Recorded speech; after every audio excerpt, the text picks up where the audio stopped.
Welcome to Trustee Talk. Thank you for joining us. I'm Dick Murgatroyd, and our guest today is Anderson Township Trustee and First Vice President of the Board of Trustees, Josh Girth. Josh, good to see you again. Good to see you, Dick. Been a while. Yes, been a couple months, I think. I guess it's been a couple months. Or It seems like years, but I mean, it's At times it definitely does. been a couple months. We're I guess when this show runs, we're about 9 months into the term. And I guess I'm interested just in finding out how has it been? You go in with expectations, and I always say, when you're on the outside and it seems like it's so much easier, and you go, why is that so hard? Yeah. And then when you get on the inside, then you find out why it's so hard. Right. So how has it been? I mean, is it kind of what you thought it was going to be? Yes, in some respects it is, but to your point, it is, there is a lot going on that you don't see just, from the outside. And so, how has the first 9 months been has been probably a tale of the good, the bad, and the ugly in some respects. Yeah. Yeah, I mean, the good stuff is this township is run by phenomenal people, yes, from the administrator all the way down to the lowest, newest guy on the fire department. There is an overwhelming majority of people that work for Anderson that are committed to Anderson and are not your typical government employees, or at least what people think of as a typical government employee. These people bunk the stereotype and go above and beyond in their job. Case in point, I just had a resident reach out about a light that was in their neighborhood that wasn't working for a long time, and they were trying to get a hold of someone and just couldn't get it done. She sent me a note and she goes, you're new, can you try and deal with this? And so I talked to our public works director, and Richard Shelley, and he informed me that it wasn't a township light, it's a Duke Energy light. And so, they could have just said, the resident needs to contact Duke Energy, but Richard and his staff took the extra time to call Duke, finally get a hold of someone, and get them to commit in writing that they were going to take care of it, which I just found out they just recently did. Good. So it's things like that are very refreshing and a nice part of this job. Well, I think because it's small enough, you're not dealing with, a vast number of people to try to get to the answer of something. You can do things, and I always believe it's the little things you do as you serve in public office that always will be the most meaningful. Yeah. Because, there's not many big things, that you can walk away and say, wow, we redirected whatever it was. But the little things you do for people that will always come back. Right. And it's the reward part. Yeah, especially at this level. At the township level, you are front and center. And Absolutely. So it's not unusual for a resident, to call me or email me and say, hey, can you take care of this? And that's fine. And that is, the good part of the job is that connectivity, I think, with the township residents. There is a lot going on in Anderson Township. And, and that is another good thing. But that can also be a very bad thing, because there is a lot going on in Anderson Township. And so the time commitment, and you asked, what do you think or how's it gone? The time commitment, not only from the staff, but from us as trustees, I think is probably more than I expected. Yeah. And part of it's my own doing and wanting to do things beyond my scope of work as well. But it is taking away, from my family, my job, my real job, and some other things that, I don't think you fully comprehend until you get into this job. No. Well, and I think if you really are intent on doing a good job, I think you want to be involved, and you want to fix whatever you can. Sure. Because you're in a position to help get that done, and the people, that's what they need and what they expect, so to speak. And right, so absolutely. It does. I don't think anybody appreciates how much time, especially when you got in the case you got 3 trustees, and a pretty sizable township. Right. I don't think people appreciate how much time you do have to devote if you're really doing your job. Yeah. Because I think, like I said, I think when it looks so easy, when you're on the outside. And of course, sit at home, you can criticize and Sure. and say, we could have gotten that done, but yeah. But it's not. It's very tough. What about the ugly? I'm interested in the ugly part. The first 9 months. I mean, the ugly part, you kind of hit on it, is you said criticize, and I have found out that not everybody likes me. No. And all your friends. That's a little hard to take at it times. You sign up for this when you get into public office, but it's, my first time, it's a little bit of a, it takes a little bit of getting used to when someone doesn't like what you say or doesn't agree with, what you think is in everyone's best interest. And nowadays, it is so easy for people on social media to just rail on public officials, some of which they deserve, no doubt about it. And I'm not saying that what I say should be taken to heart by everybody, and I certainly expect people to disagree with things that I, may do, or things that my opinions that I may have. But that is part of the job, and that is the ugly part of the job, is that it can be, kind of thrown in your face at times, whether you like it or not. Well, yeah, because I think you want to, deep in your heart, you want to please everybody. Yes, absolutely.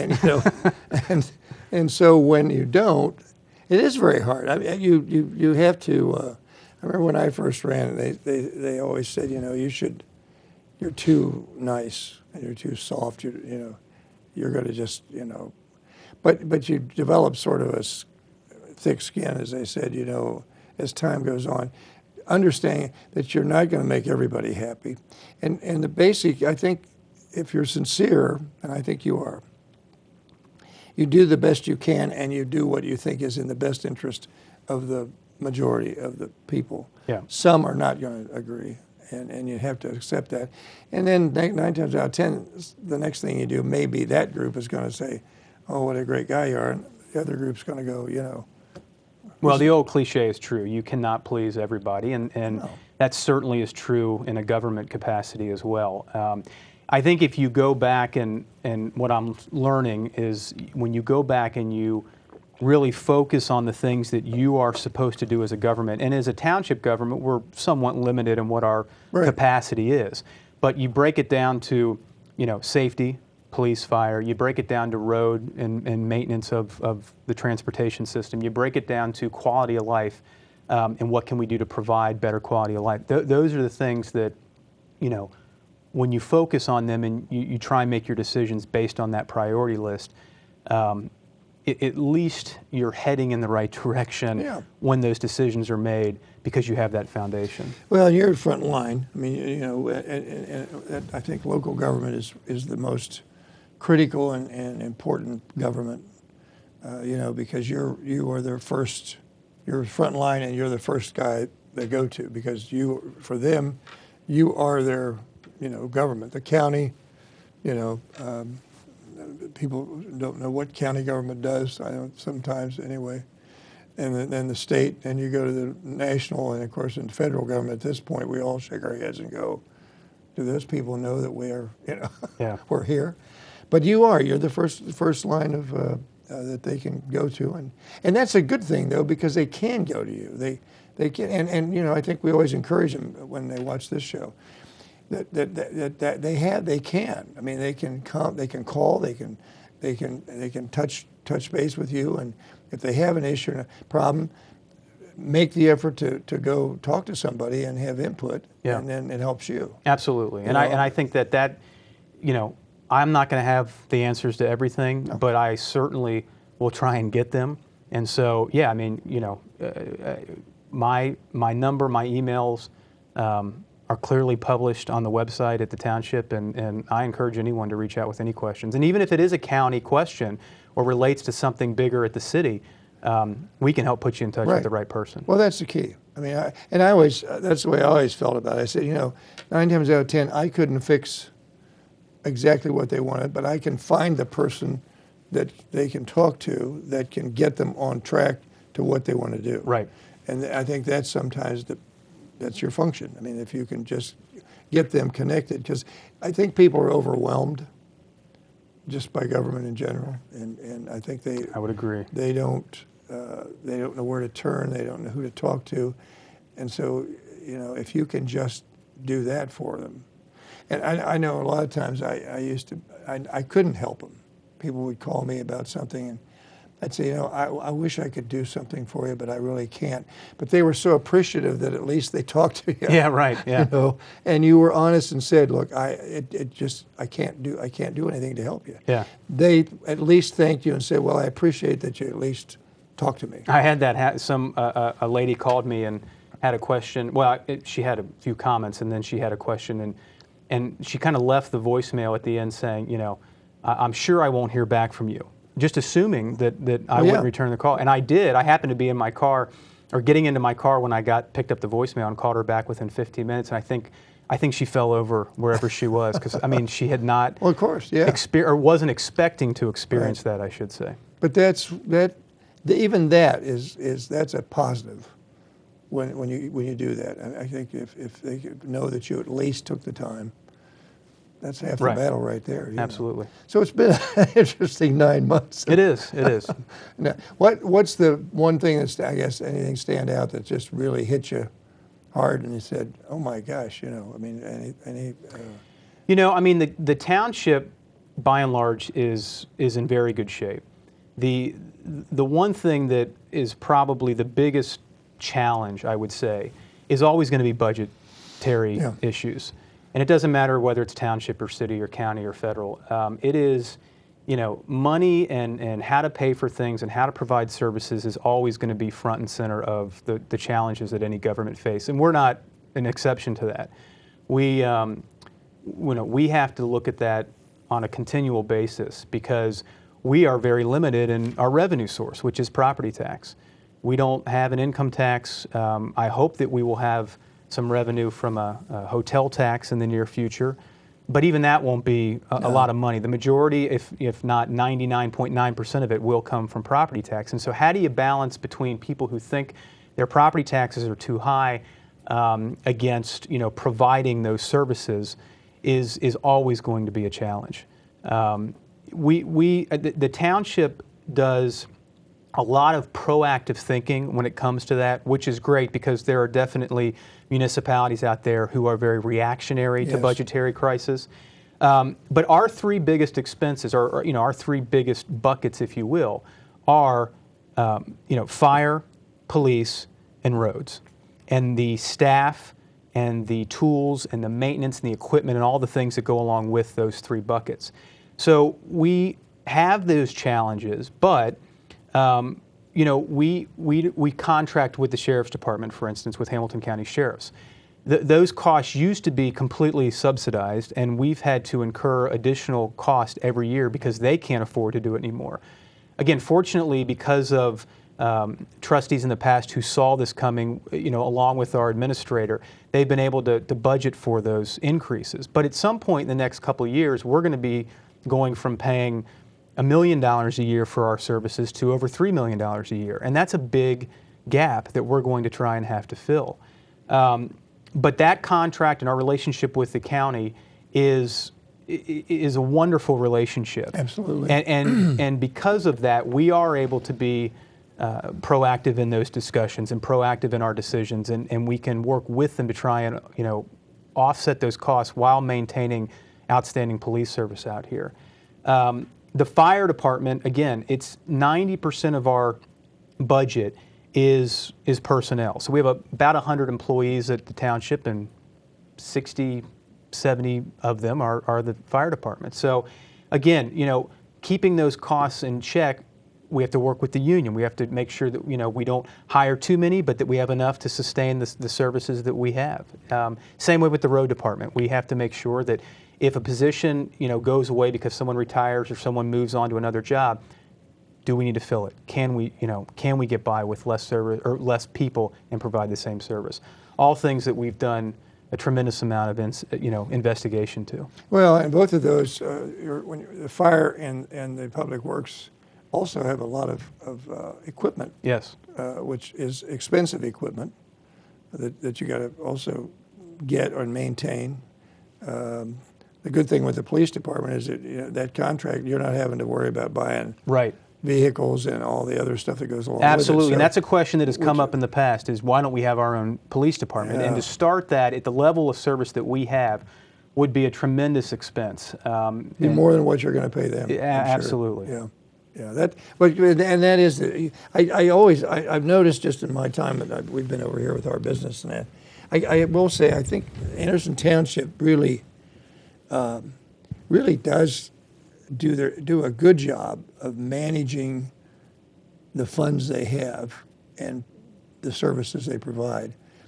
Realizing that, I always found that the cost of services grew much more quickly than the revenue side of your revenue side. Right. And that's where you have a challenge. You have to look, okay, what do we trim? What can we cut? And so it's and I don't know if they're easy, how easy they are. I mean, they're not easy to try to tweak those costs, because you got to have so many people and you got to have the equipment has to be maintained. So how do you do? I mean, how do you approach that? Well, we are fortunate that one of the methods of revenue we have is tax increment financing, and so we've been able to keep a portion of the property value, the incremental value that property has when it's redeveloped or whatever, for our own use. And fortunately, some of that money we can use for equipment, and we can use to purchase things like new fire engines, like police cruisers that we may have not had the ability to do. So we are fortunate that there is that law that allows us to do that. But we have a maintenance garage, and we have guys that keep up with the vehicles, and the road department itself has a maintenance garage that keeps up with stuff on a continual basis for that reason. And there is a balance between when is it too old and when does it make sense to just replace it. And again, you look out 3-4 years and you say, okay, well, we're going to have to do something with this fire engine or with this police cruiser, or we're going to have to hire X amount of people. And that type of structure that we have that has been put in place by this administration over the past few years, Andrew and I, when we have been in here, in these meetings talking about budgetary items, it's clearly obvious that their process has worked in the past. And so it's been nice to be part of something that has already been established and seems to be working to prepare for those type of costs. Plus the fact that I would imagine the growth that you all have experienced is certainly a factor in as far as the services you provide, that it demands more because you are growing. Sure. But that growth doesn't necessarily put money in the revenue bucket to the extent that you need to spend it on the other side. Correct. I mean, it does to a certain degree with like economic development, which is kind of one of the three-legged stool items that I have kind of been charged with. Anytime a property is redeveloped, the property value goes up. So there is an increase in revenue if you were paying $2 for your property tax, the property gets improved and now it's worth $4. And there is that incremental difference that we do see. Things like Belterra, when it gets redeveloped, those are type of projects where we do see an increase in revenue. But to your point, there is also a cost of maintaining a level of service for a property like that, because there's more people down there, which means there's more runs for health issues and things of like that. So there is a balance. All the more reason that the more we can do to improve upon Anderson with new restaurants, new businesses, new housing, all of those things, which I would put in the quality of life bucket, they do have a positive impact on the revenue and the overall services of Anderson, in addition to just being quality of life and being on the forefront of what people want to see happen in our community. And I guess the townships, as you said, don't really have other alternative revenue sources. Right. Just by the nature of being a township and the way it's set up in the structure. Right, yeah. I mean, we do have the ability, for instance, like I said, to do an occupancy tax. So knock on wood, I hope that we are going to have a hotel announcement relatively soon, and when we do, and when that gets built, there will be a tax on each room that people book that will come back to the township. Yeah, but that again, that'll be helpful, but it may not be a landfall as far as right. Yeah, it won't be millions and millions of dollars. Yeah, right. Yeah. And I guess the Belterra piece does that put more money into the revenue bucket? I mean, because of Belterra. I mean, yes. Does that help? It does. But then, as you said, that almost washes out because they also have you have increased needs in that area because of what they're doing. Absolutely. So it's almost a wash. Yeah, it does put more revenue in both in a property value increase and also the casino fund where we do get a payment from the casino. Those things are definitely positive, and yeah, but there are more services that ultimately need to be provided down there. But all the more reason that sometimes it's wise for us to spend money or invest in things because of the return. And Belterra is a perfect example where we spent basically $500,000 to tear down some of the old River Downs buildings. In exchange for that, we got a promise and a commitment from Belterra that they would not be annexed into the city of Cincinnati for the next 20 years. Well, that's huge because the return on that investment is millions of dollars back to our township. It would be horrible if they got done redeveloping Belterra into what it is today, and then a year from now the city came along and said, we want to take you as part of, and Belterra went. And all of a sudden now that no longer is part of Anderson Township, and we don't see that Which is a money. good move on your part. I mean, in that whole process, and it will take a while for them to really develop all the things they want to do down there. So it's going to be a slow process as far as increasing revenues to a great extent. But the more they do down there, I would imagine the more revenue you're going to get. Absolutely, and I think there's plans for not only Belterra to expand, but also for other development down there. We've had interest from other people who want to be down on the riverfront. The township now owns a piece of property down on the riverfront. Again, something that we invested in because we thought it was important for the public to have a public area down on the river. And we're going to work on trying to develop that into something bigger, better, and more of a quality of life thing down on the river because we expect a lot of development to happen down there. Well, there's a lot going on. I just noticed if you go up and down Beachmont Avenue, a lot going on in Beachmont. I mean, you got a lot of I'm happy to see old properties being refurbished and somebody moving into some of those.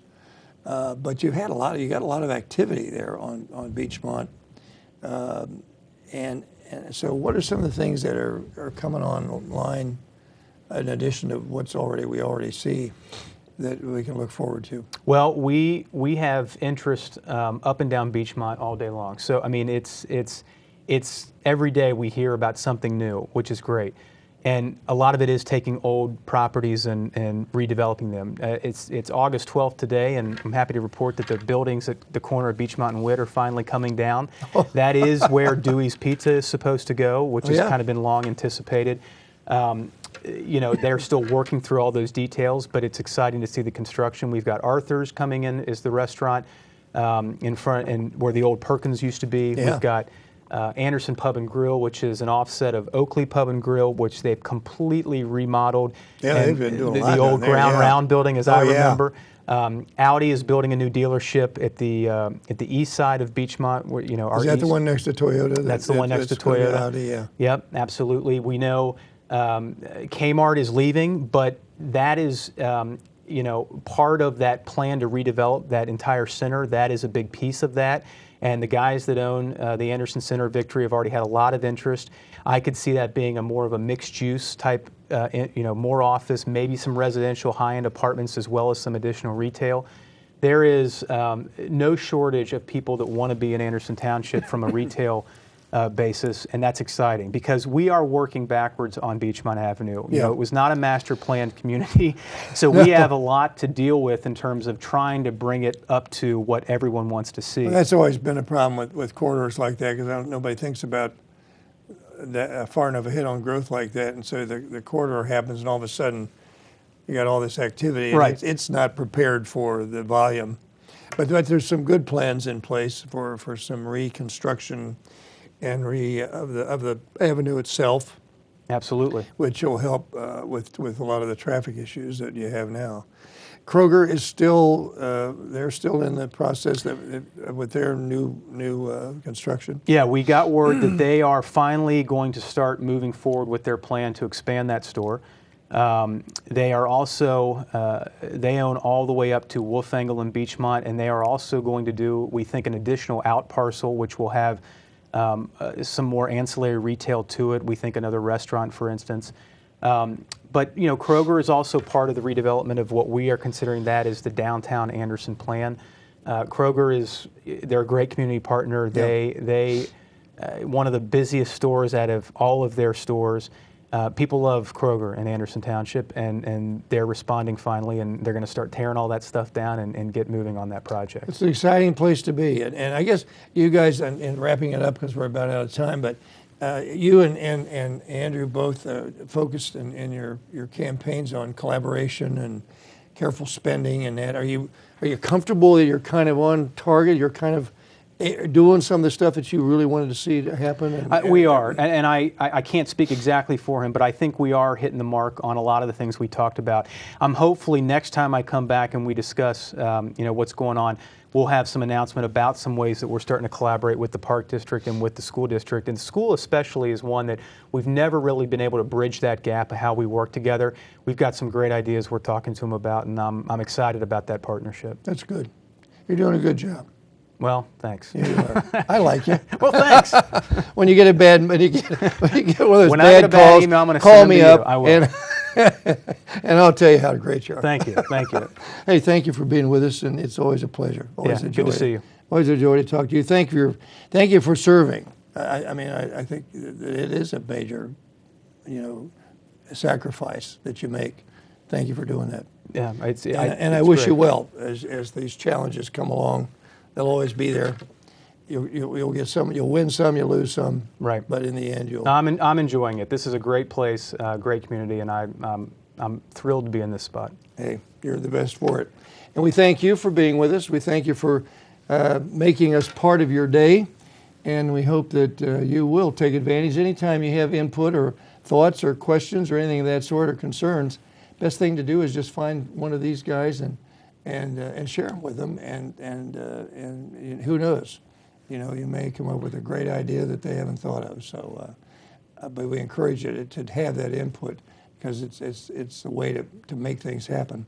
We hope you enjoy the rest of your day and that you make each day one to remember.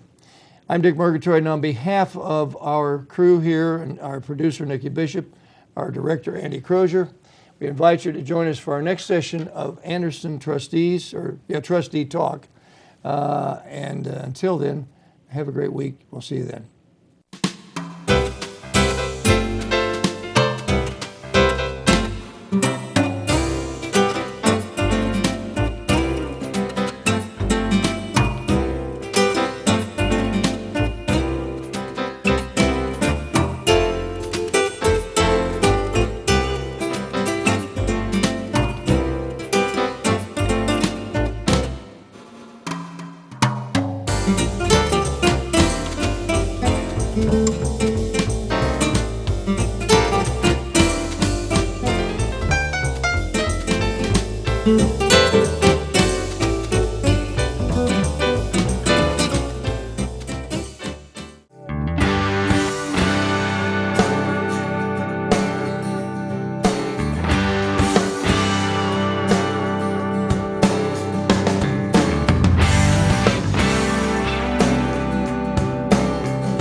Welcome to Trustee Talk. Thank you for joining us. I'm Dick Murgatroyd, and our guest today is Anderson Township Trustee and First Vice President of the Board of Trustees, Josh Girth. Josh, good to see you again. Good to see you, Dick. Been a while. Yes.